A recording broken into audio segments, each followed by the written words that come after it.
로마서 7장. 형제자매 여러분, 나는 율법을 아는 사람들에게 말을 합니다. 율법은 사람이 살아있는 동안에만 그 사람을 지배한다는 것을 알지 못합니까? 결혼한 여자는 그 남편이 살아있는 동안에는 법으로 남편에게 매여 있으나 남편이 죽으면 남편의 법에서 풀려납니다. 그러므로 남편이 살아있는 동안에 그 여자가 다른 남자에게로 가면 그 여자는 간음한 여자라는 말을 듣게 됩니다. 그러나 남편이 죽으면 그 법에서 해방되는 것이므로 다른 남자에게로 갈지라도 간음한 여자가 되지 않습니다. 나의 형제자매 여러분, 그러므로 여러분도 그리스도의 몸으로 말미암아 율법에 대해서는 죽임을 당했습니다. 그래서 여러분은 다른 분, 곧 죽은 사람들 가운데서 살아나신 그분에게 속하게 되었습니다. 그것은 우리가 하나님을 위하여 열매를 맺게 하기 위함입니다. 이전에 우리가 육신을 따라 살 때에는 율법으로 말미암아 일어나는 죄의 욕정이 우리 몸의 지체 안에서 작용해서 죽음에 이르는 열매를 맺었습니다. 그러나 지금은 우리를 올감했던 것에 대하여 죽어서 율법에서 풀려났습니다. 그래서 우리는 문자에 얽매인 낡은 정신으로 하나님을 섬기지 않고 성령이 주시는 새 정신으로 하나님을 섬깁니다. 그러면 우리가 무엇이라고 말을 하겠습니까?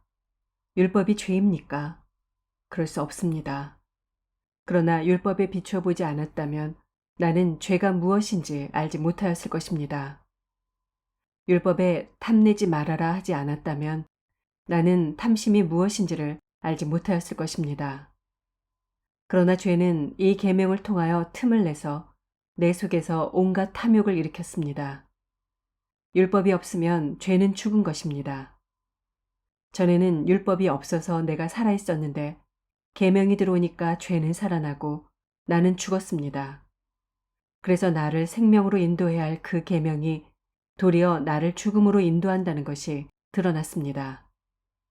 죄가 그 계명을 통하여 틈을 타서 나를 속이고 또 그 계명으로 나를 죽였습니다.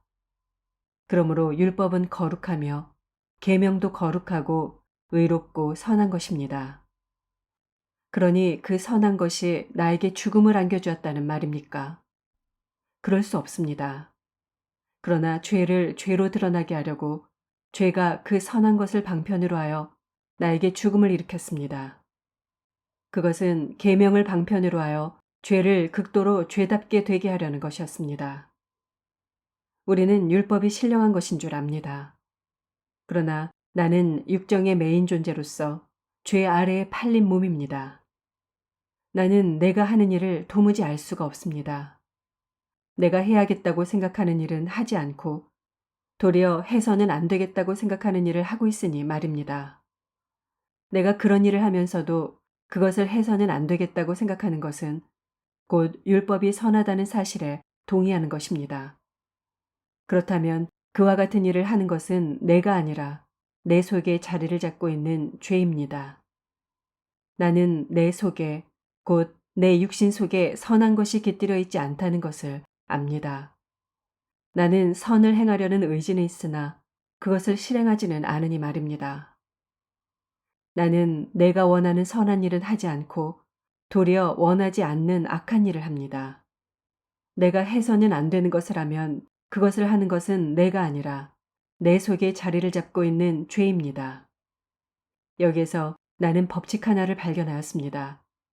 곧 나는 선을 행하려고 하는데 그러한 나에게 악이 붙어 있다는 것입니다.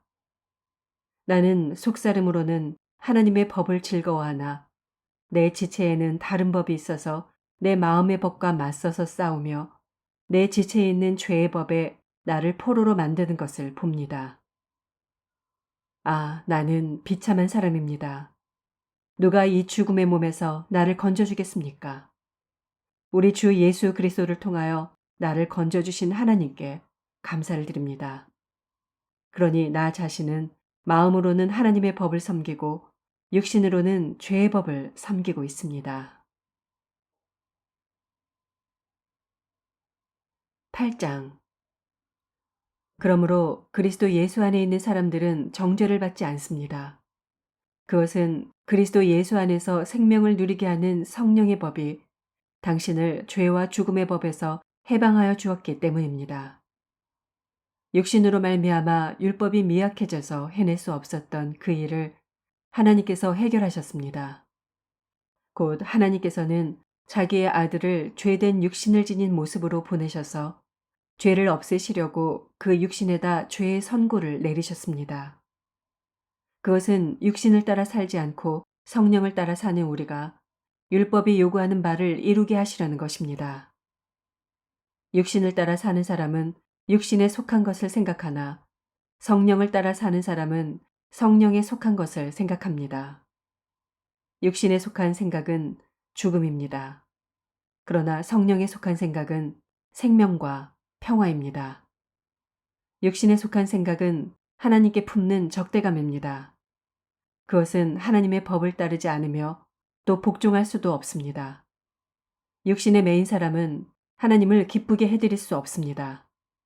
그러나 하나님의 영이 여러분 안에 살아계시면 여러분은 육신 안에 있지 않고 성령 안에 있습니다. 누구든지 그리스도의 영이 없으면 그리스도의 사람이 아닙니다. 또한 그리스도께서 여러분 안에 살아계시면 여러분의 몸은 죄 때문에 죽은 것이지만 영은 의 때문에 생명을 얻습니다. 예수를 죽은 사람들 가운데서 살리신 분의 영이 여러분 안에 살아계시면 그리스도를 죽은 사람들 가운데서 살리신 분께서 여러분 안에 계신 자기의 영으로 여러분의 죽을 몸도 살리실 것입니다. 그러므로 형제자매 여러분, 우리는 빚을 지고 사는 사람들이지만 육신의 빚을 진 것이 아닙니다. 우리는 육신을 따라 살아야 할 존재가 아닙니다. 여러분이 육신을 따라 살면 죽을 것입니다. 그러나 여러분이 성령으로 몸의 행실을 죽이면 살 것입니다. 하나님의 영으로 인도함을 받는 사람은 누구나 다 하나님의 자녀입니다. 여러분은 또다시 두려움에 빠뜨리는 종살이의 영을 받은 것이 아니라 자녀로 삼으시는 영을 받았습니다. 그래서 우리는 그 영으로 하나님을 아빠, 아버지라고 부릅니다. 바로 그때 그 성령이 우리의 영과 함께 우리가 하나님의 자녀임을 증언하십니다. 자녀이면 상속자이기도 합니다. 우리가 그리스도와 함께 영광을 받으려고 그와 함께 고난을 받으면 우리는 하나님이 정하신 상속자요 그리스도와 더불어 공동 상속자입니다. 현재 우리가 겪는 고난은 장차 우리에게 나타날 영광이 견주면 아무것도 아니라고 나는 생각합니다. 피조물은 하나님의 자녀들이 나타나기를 간절히 기다리고 있습니다. 피조물이 허무에 굴복했지만 그것은 자의로 그렇게 한 것이 아니라 굴복하게 하신 그분이 그렇게 하신 것입니다. 그러나 소망은 남아 있습니다. 그것은 곧 피조물도 썩어짐의 종살이에서 해방되어서 하나님의 자녀가 누릴 영광된 자유를 얻으리라는 것입니다. 모든 피조물이 이제까지 함께 신음하며 함께 해산의 고통을 겪고 있다는 것을 우리는 압니다. 그뿐만 아니라 첫 열매로서 성령을 받은 우리도 자녀로 삼아 주실 것을 곧 우리 몸을 속량하여 주실 것을 고대하면서 속으로 신음하고 있습니다. 우리는 이 소망으로 구원을 얻었습니다. 눈에 보이는 소망은 소망이 아닙니다. 보이는 것을 누가 바라겠습니까? 그러나 우리가 보이지 않는 것을 바라면 참으면서 기다려야 합니다. 이와 같이 성령께서도 우리의 약함을 도와주십니다. 우리는 어떻게 기도해야 할지도 알지 못하지만 성령께서 친히 이루 다 말할 수 없는 탄식으로 우리를 대신하여 간구하여 주십니다. 사람의 마음을 꿰뚫어 보시는 하나님께서는 성령의 생각이 어떠한지를 아십니다. 성령께서 하나님의 뜻을 따라 성도를 대신하여 간구하시기 때문입니다. 하나님을 사랑하는 사람들, 곧 하나님의 뜻대로 부르심을 받은 사람들에게는 모든 일이 서로 협력해서 선을 이룬다는 것을 우리는 압니다. 하나님께서는 미리 아신 사람들을 택하셔서 자기 아들의 형상과 같은 모습이 되도록 미리 정하셨으니 이것은 그 아들이 많은 형제 가운데서 맏아들이 되게 하시라는 것입니다. 그리하여 하나님께서는 이미 정하신 사람들을 부르시고 또한 부르신 사람들을 의롭게 하시고 의롭게 하신 사람들을 또한 영화롭게 하셨습니다. 그렇다면 이런 일을 두고 우리가 무엇이라고 말할 수 있겠습니까? 하나님이 우리 편이시면 누가 우리를 대적하겠습니까? 자기 아들을 아끼지 않으시고 우리 모두를 위하여 내주신 분이 어찌 그 아들과 함께 모든 것을 우리에게 선물로 거저주지 않으시겠습니까? 하나님께서 택하신 사람들을 누가 감히 고발하겠습니까?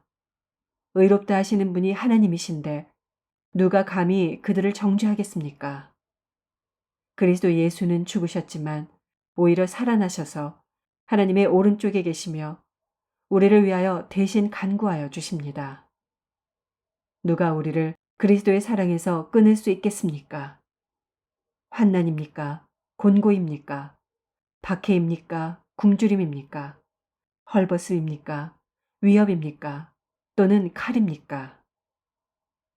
성경에 기록한 바 우리는 종일 주님을 위하여 죽임을 당합니다. 우리는 도살당할 양과 같이 여김을 받았습니다. 한 것과 같습니다. 그러나 우리는 이 모든 일에서 우리를 사랑하여 주신 그분을 힘입어서 이기고도 남습니다. 나는 확신합니다. 죽음도 삶도 천사들도 권세자들도 현재 일도 장래 일도 능력도 높음도 깊음도 그 밖에 어떤 피조물도 우리를 우리 주 예수 그리스도 안에 있는 하나님의 사랑에서 끊을 수 없습니다.